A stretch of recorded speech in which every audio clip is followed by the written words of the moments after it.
What lengths would you be willing to go to if you lost that which made you whole? Something that made you complete. The very thing that gave your life meaning. How far would you go to get back what was taken from you? I was a painter. It was my passion, and it meant more to me than anything else in my pitiful existence. Since I was a child, nothing gave me more pleasure than when I traced my brush across the canvas. Of course, when I was a kid, that amounted to little more than crayons scribbling across the pages of my coloring books, but we all start somewhere. As the years passed, I no longer drifted outside of the dark outlines of the playful puppy dogs or rainbow-colored field settings. I even began lining my own creations upon the blank pages of the sketchbooks my mother would purchase for me. As I grew, my art grew with me. By the time I reached the age of 16, my artistic age was far beyond my physical one. My teachers were astounded by my works that far exceeded their own talents, and by 18, I was already sought out by some of the better-known art galleries in the country. I never attended college, as I was already earning far more than the average graduate could even hope to attain. With the fortune I received from even my initial submissions, I was able to purchase a gorgeous house for my mother and a rather pricey loft apartment in the city for myself. I never cared for the concept of fame, so I would sell my paintings under a number of aliases. My agent frowned at the concept, as she considered the name more important than the product, but I was never one to seek out the attention of others. It took some convincing, but she finally backed off and allowed me the freedom I required. Regardless of the name assigned to my works, the demand was high. Gallery owners from coast to coast would beg my agent for more information as to the true identity of the mysterious artist, but she respected my wishes and never broke her promise to keep my name concealed. I was a multimillionaire by the time I reached 23, and nobody outside my small circle of friends had the slightest idea who I was. Mine was a life to be envied, though my only concern was my passion for the craft. It was on the eve of my 30th birthday that my dreams were stolen from me. I generally walk the streets of the city or take the occasional taxi to get where I need to go. Being something of an introvert, I did not spend much time among the public. But there were times that I enjoyed sharing some company. I met with a handful of close friends at a restaurant close to my apartment. We spent the night reflecting on days gone by and the plans we had for those to come. It was a very pleasant evening, and we would not part ways until the hour was late. My solitary walk back to my home should have taken only 20 minutes at the most, but the stranger who pulled me from the path I walked had a different plan for me. He demanded anything of value I had on my person after he became angry at the absence of cash in my wallet. I offered him my watch and the cufflinks I wore, but he did not seem convinced they were worth as much as I had suggested. He became infuriated that I had little more to offer him, so he took it upon himself to beat me with the sawed-off shotgun he had held on me. After my face was sufficiently swollen and torn, he spent some time kicking into my gut as I lay bleeding on the ground. In my final plea to the man, I pulled off my watch and held it up before me as I begged him to yield his attack. He appeared to consider this bargain as an insult, and he fired his gun at the hand I held outstretched. I stared in horrified shock as my hand blew apart before my eyes and spray from the blast tore into my arm, shoulder, and neck. I could not find the ability to scream out as I gazed upon the shredded tissue and shattered bone where a hand used to be. The shot woke an array of sounds in the neighboring apartments and animals that inhabited the area. Within moments, the flickering blue lights inspired the man to flee and leave me where I lay, bordering on catatonia. I will not get into much detail concerning the following months of multiple surgeries and psychological assistance. The only information relevant to the story I am telling is the degree of the injuries I sustained that night. The tissue damage that my arm and shoulders suffered was significant. Even after multiple surgeries, I had very limited movement across the entire limb, not to mention the hand that was now absent from my wrist. There was no saving it, as it had been completely ruined by the blast. I attempted to train my left hand at the art that had been effortless to my right, but that was a losing battle from the start. I spent millions in my quest to restore what I had lost, but that only proved to bring me closer to destitution. I'd lost everything in the world that brought me joy, but my inability to produce my paintings was the most intolerable of my losses. Though I was still far from poverty, the addictions I developed threatened to bring me closer to that very state. It was the pain pills at first, but after they ran out, I saw compensation. Heroin was the next logical step, as it was opioids that began my transition from a barely functioning adult to a drug-addicted burden of a man. My friends and family attempted to intervene in my self-destruction, but I rewarded their concern by forcing them out of my life completely. I considered my life to be unworthy of salvation as I throttled deeper into despair. Nothing mattered to me anymore other than numbing the pain that my existence had become. It was some 5 years after the attack that ripped my life apart that I became the victim of another life-altering event under the moonlight. I rarely left my apartment anymore, but I still had necessities, one of which was intoxication. I had been frequenting the dingy corner tavern for some weeks before that night. Though track marks still lined my arms, my medicine was not quite treating my anguish as it used to. Of course, I still maintained the addiction, but alcohol would prove an efficient secondary method. I had sufficiently obliterated my motor functions by the time the bartender recommended that I leave before he called the police to drag me out. I staggered my way to the door and out into the night. It was late and the city was mostly asleep as I hobbled through the streets. "Could you help a guy out with a bite to eat?" A voice beckoned as I walked past a row of vacant properties. I could barely focus my eyes on the man who sat upon the steps that led to the doorway of an abandoned storefront. "I don't have any cash," I slurred, holding my one working arm out to the side for stability. "Ain't gonna cost you nothing," the man replied, getting to his feet. I don't have food either," I replied, still struggling to form words. "I beg to differ," he replied as he snatched me by the shirt collar and pulled me towards him. Though my body was numb and my head loopy, I was aware of the sharp teeth that penetrated the already scarred tissue of my neck. I felt him drain the blood from the holes he formed before he pushed me to the ground after taking a little more than a mouthful. "Ugh!" he sneered as he coughed out the blood he had just drained. "I could tell you were drunk, but a junkie too?" I struggled to gather myself up while holding my shaking hand over the open wound. "Ugh, it tastes awful. What the hell is wrong with you?" he exclaimed, wiping off his tongue with the bottom half of his shirt. "Wrong with me?" I slurred, staggering back to my feet. "You're the one friggin' blighting people." "I'll never get this taste out of my mouth," he said, mostly to himself as he scraped his tongue. The man turned around and started to walk away, still muttering under his breath. "No, wait," I cried out as I hobbled after him. He ignored me and just kept walking. "Just finish it!" I screamed, forcing one leg in front of the other to the best of my ability. "Just kill me, you chicken shit!" He finally stopped and turned to face me. "You can pay me enough to drink another drop of that tainted syrup running through your veins," he growled. "Please," I fell to my knees. "Please just end it." The man just stood in place and glared at me. It was impossible to know what he was thinking, but his furrowed brow appeared to soften as he looked upon the pitiful lump of broken human flesh before him. He slowly paced back to me as I sobbed on the ground. After a moment, he crouched down in front of me. He wrapped his fingers around the top of my head and pulled my face up to look at him in the eye.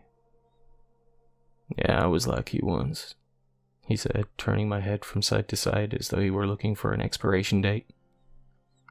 "Just kill me," I whispered. "That what you really want?" he asked. "I can't go on like this," I said, holding up my one hand while struggling to raise the other wrist to meet it.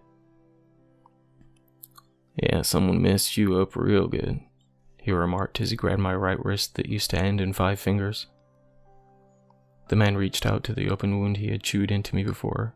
He ran a finger across it before slicing into it with his fingernail, tearing the hole wider. I could feel the blood freely flow down my shirt, and the idea that my pain was almost over brought me more excitement than I realized. "I'm gonna do you a solid, friend," he said as he ran the same fingernail across the palm of his other hand. As fluid spilled from his hand, he wrapped it around the fresh opening in my throat. He just held his hand there for a moment while he dug his other hand into the inside pocket of his coat. He pulled out a small card and slipped it into my jacket pocket. "When your head clears up some, you give me a call," he said, patting his hand on the pocket he had just inserted the card into. We'll talk about you doing me a solid in return. He pulled his hand free from my neck and stood up. Fair's fair and all that, he said as he turned around and continued on the path he started before. By the time the stranger turned the corner and left my sight, my head began to grow more foggy. I felt my neck to assess the damage to see only a hint of blood on my hand. Feeling dejected that my worthless life would be continuing, I raised myself up to the ground and made my way back home. Almost as soon as I walked through the doorway to my apartment, my throat began to burn. I staggered forward, reaching up to the wound, and fell to my knees for the second time that night as an unbearable agony screamed from inside my gut. I clutched my stomach before reaching back to my scalding throat. I felt my useless arm shiver and twitch as it attempted to reach out with fingers it no longer had, and I shouted out and cursed my life until I fell unconscious in the middle of the living room. I'm not entirely sure how long I was out for, but I felt quite remarkable when I awoke. Not only did the complete absence of a hangover surprise me, but I didn't even feel remotely stiff from sleeping on the floor. I immediately headed to the shower after realizing I was incredibly filthy. I repeated my normal pattern of not regarding myself in the mirror, as I could not stand to look at what I had become, though somehow I did not feel consumed with self-hatred at the moment. After getting myself cleaned up, I couldn't help but notice the complete lack of a wound on my neck when I took a reluctant glance at my reflection. There wasn't even a scratch. On top of that, some of the scarring from the shotgun spray was gone from around that area too. For a moment, I thought I may have dreamt the events that left me passed out on my living room floor. It wasn't until I retrieved the card from my jacket pocket that I convinced myself that it was no delusion. I picked up my cell phone to place a call to the mysterious individual who had both chewed on my throat and healed it. To see the date showed it was 2 days later than I would have assumed it to be. My low battery indicator was blinking since it had apparently not been fed in some time. After a while, my phone was charged enough to place a call that would hopefully grant me some answers. The fact that I had not even sought my bag of, well, shall we call it medication, was a mystery in itself. It had been a long time since I had allowed my sober mind to be free from a drug-induced state for so long. The conversation was short. The individual, who now introduced himself as Reginald Linus, arranged for us to meet at a warehouse downtown after nightfall. He gave me no insight to the nature of what this meeting would entail, nor did he grant me any explanation to the events that had occurred between us before. It was sometime after 9 when I arrived at the abandoned building. The place appeared to be completely deserted, and there was no entrance outside of the large dock door that stood open. I walked in to see little more than a wide open space that indicated no signs of life in the building. "Looking good, friend," Linus said as he strolled out from the darkness. "It would seem I have you to thank for that," I replied. This was my first time really seeing the man with clear vision. He looked young, maybe mid-20s at most, had short, spiky dark hair, and he was pale. Like, paler than anybody I'd ever seen. I looked 10 next to him, and I was a drug-addicted recluse that only left my apartment to feed my habits and necessities. He waved his hand for me to follow him. There was no lights illuminating the path ahead, but I could see everything as clearly as if the roof was missing and the sun shone down from above. I followed the man across the empty warehouse until we came to a door at the back of the building. We walked into another open area that was far more lit than the room we had just left. 6 more individuals were sitting on the couches or leaning on the counter at the back area. There was a pool table, some arcade machines, and a variety of different styles of chairs and sofas. There was a large TV mounted to the back wall, which currently had cartoons playing on it. "Another stray, Linus?" an attractive brunette called out from the couch.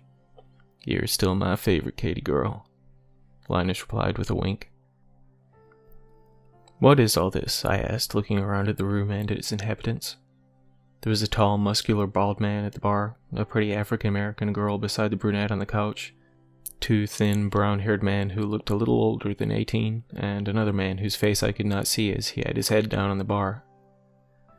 I could assume that the brown-haired kids were twins, or at least brothers, as they favored each other greatly. Everyone but the guy passed out on the bar stared at me with a host of suspicious expressions on their face.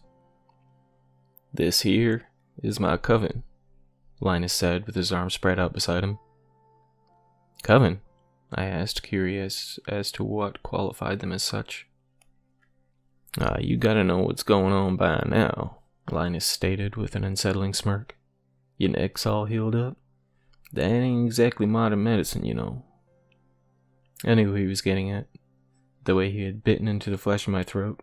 The fact that I show no signs of any tissue damage after the introduction of his blood into mine. It wasn't difficult to put it all together, but I was unsure if I was ready to admit it just yet. So if what you're saying is true, I said, suddenly feeling more nervous than I did before. If becoming like you healed my neck, then why? I couldn't quite finish the sentence. I just moved my ruined arm as much as I could and looked down at it.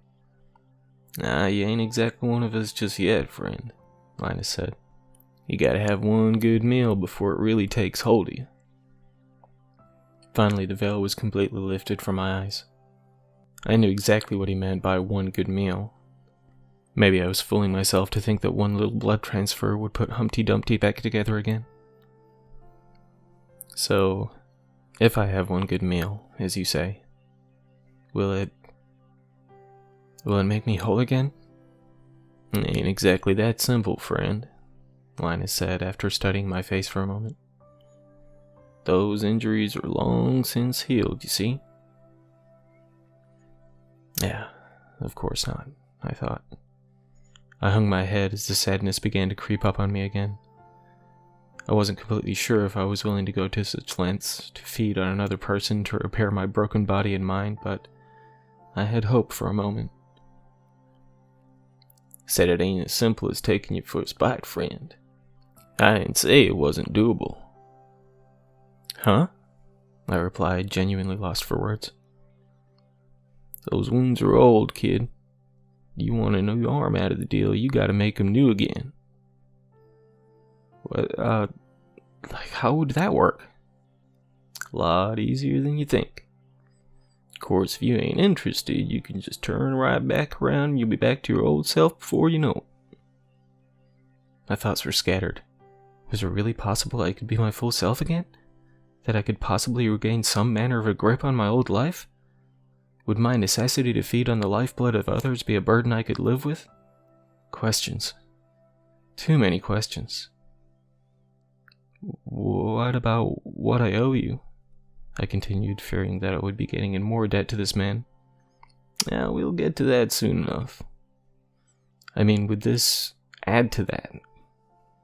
I felt selfish in my request, but I already feared what my payment would be for just a taste of the life I could have. Now this one's on the house. Besides, you ain't no good to me like that. So, when? I mean, how? What do I need to do? Does that mean you're in? He asked, tilting his head and giving me a sideways look.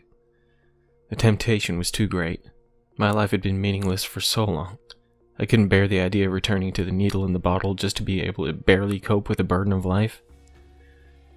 Whatever it takes, I didn't care anymore. I am, I replied, holding my head up, mimicking pride in my decision. When can we start? No time like the present, Linus smiled with sinister purpose in his eyes.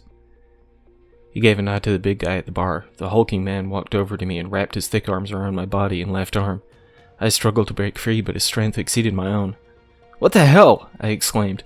Katie girl, be a dear and go fetch something from the pantry for our new friend, Linus said without acknowledging my outburst. The brunette lifted herself from the couch and headed towards the door on the left. After a few moments, she returned, pushing a gurney with an older man strapped to it. He appeared unconscious and had some kind of drip running to his arm that led to a bag of clear fluid. Linus walked up to me and looked me in the eye. I still struggled against the beast who had his meat hooks around me, but my efforts showed absolutely no reward. You want it quick, or you want it easy? Linus asked. What? I started, feeling my heartbeat race as though it wanted to burst through my chest. Want what? To be whole again, he said, raising his eyebrows. I guess quick? I was hoping you'd say that, Linus said with a wink. Before I could even think about saying another word, he grabbed my arm with his right hand. He pulled it out to the side and reared back with his other hand. He slammed his open palm into my shoulder, causing me to scream out in agony as I felt the bone dislocate. He then grabbed my limb with both hands as he spun to face away from me with my outstretched arm held behind his head as though we were about to cast a fishing line into a still lake. With one quick motion, I felt the damaged and scarred tissue of my shoulder tear apart as he heaved his grip forward, detaching my appendage from my torso. I shouted out from the disbelief and horrified shock of my arm being torn away from me. I felt my legs give out as the large man behind me held me in place. Linus threw my limb to the floor and dug the fingernails of both of his hands into the remaining shredded meat of my shoulder before tearing away the tissue that remained. "Don't go passing out on me," he said, pulling the gurney towards where I was barely hanging on to my ability to remain conscious. With one swipe, he tore apart the throat of the old man that lay before me, and the one who held me upright pushed me down so that my mouth would make contact with the gushing wound. "Drink!" Linus screamed out. New instincts took over, and I buried my face deep into the tattered open throat and allowed the dark blood to spray into my gaping maw. As I drained the old man, I felt new life blossoming within me. Pure, exhilarated ecstasy rushed through my veins as I ingested the thick fluids. I had never felt so alive. I felt no pain. I felt no suffering. No meal that had ever graced my lips before this day fulfilled me as much as this one singular moment. Over the hour or so that passed after the brutal removal of my tarnished limb and the subsequent meal that followed, I found myself lost for words. The ground beef that rested where my shoulder and arm used to be had already stopped bleeding, and I felt a heavy pulsing on my right as the tissue had already begun to regrow. Once I found my voice again, I looked up at Linus from where I sat on the floor. "What was the easy way exactly?" I asked with a weary smile. "Yeah, we would have put you out for a bit and cut it off with a hacksaw," he said with a shrug. We just stared at each other for a moment before he burst out laughing so hard his eyes began to water. "How the hell is that easier?" I asked, joining him in a loud belly laugh. "Easier for you. Shit ton more work for us," he replied, wiping tears from his eyes. As the night progressed, Linus explained the nature of my debt to him. I would be required to join his coven and shed the life I lived before. He seemed to think this would be a much tougher pill to swallow than it actually was. I had long since abandoned the life I used to cherish, so there would not be much of an adjustment on that particular front. As we continued to discuss my new circumstances, he explained that my arm would begin to rebuild itself over the course of the next week or two. It would take time for it to fully take shape again, but time would seem far less relevant now. We took a brief tour of our shared living space, and my new coven introduced me to what they called the pantry. It was a wide room that held victims that they would induce into a coma. Essentially, they stored food in there as a squirrel would stash away meals for the winter. It was an efficient way to ensure they would never go hungry during the times of year when far less people walked the streets at night. Linus told me he would teach me to hunt and to feed. He would also show me how to use the abilities I would manifest soon after my transformation, and even how to defend myself against those who would hunt our kind. Though all of the information I was given was a lot to take in, I only asked one question in return. Will I be able to paint again? Don't see why not, he shrugged. Place could use a bit of decorating anyway. As the months that followed went by, I found it surprising how little a toll it took on me to end the lives of others to feed my thirst. I tried to avoid feeding on those who appeared to have lives that were worth holding onto, but I wasn't especially picky when the hunger hit. As Linus requested, I left what little I had of my old life behind. I did begin to paint again with my newly formed limb. It proved even more talented than the one I had lost, and the money that quickly poured back in spruced up our little warehouse quite nicely. Some reviews of my work would even mention that I was capable of the most vibrant shade of red they had ever laid eyes on. My new agent respected my desire for anonymity as much as my old one had, and I insisted to my roommates that she stay off the dinner table, so to speak. The fact that they benefited from my work as much as I left them little reason to argue against my requests. We even began performing some construction on the old mill to add some levels underground. This would be a vast undertaking that would take many years to achieve, but we weren't getting any older. Before too long, we had a veritable mansion that led 4 stories beneath the earth. I assisted my coven in finding new recruits over the years, and we had increased our numbers threefold before we knew it. As time passed, Linus spoke of an uprising that could potentially occur someday soon against the elders who looked on our kind as little more than animals. I assured him that I would stand by him if a fight were ever to arise. He had become a close and dear friend, as had the other members of our group. Though my greatest passion still lay upon the canvas, my life felt so much more fulfilled than it had not so long ago. I never could have predicted that I would find the most happiness I had ever known after my soul was set free from my now immortal shell. Regardless of how content I had become, there was one last personal venture I would embark on, to locate the man who had robbed me of my life long before I gladly walked away from it. "Why are you wasting your time on that, friend?" Linus would ask from time to time as I made my weekly jaunt into the night alone. "He's the last part of my old life that I still have been unable to shed." Truthfully, he understood my motivations, but he would still insist it wasn't worth the trouble. After all, were it not for the first life-changing event, I would never have found myself where I am today.